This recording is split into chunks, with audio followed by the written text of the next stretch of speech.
Diana Ulunde, Ramogi TV.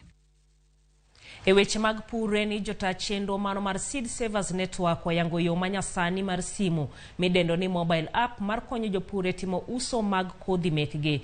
Jopur biro ndikore e chenro mar Seed Exchange Kenya kendo goyo picha gi kodhi mekgi kaito gioro ne jonyiewo madwaro. Apisa ma chenro ne bade ma Kakamega Masiambani olero ni mobile app biro konyo jopur mok tine 500 matimo uso mag kodhi. Olero ni ji mathoth sani tiyo gi chenro mawuok e puodho kendo gi sani to kodhi kamago biro yudore e yo mayot. Achiel kuom jopur bendo lero ni chenro no biro konyogi e kano kodhi ma ok gichiewno e ndalo mag kech.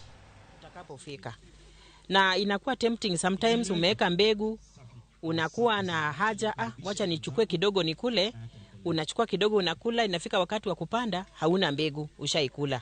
Kwa hivyo pia itasaidia wakulima wetu kuweka mbegu yao pale, wakati watahitaji kwa upanzi watakuja wachukue. Hii area yetu tunataka kushukuru Mungu kwa sababu ni area ambayo tunapokea mvua mwaka mzima. Hakuna wakati hatuna mvua.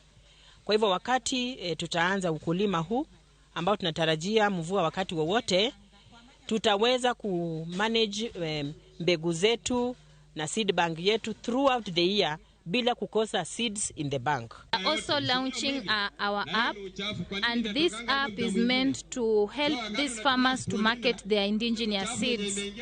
The farmers can log to Seed Exchange Kenya, and there they can register their indigenous seeds, take pictures of their indigenous seeds. This ranges from crops, the traditional leafy vegetables, the legumes, the cereals.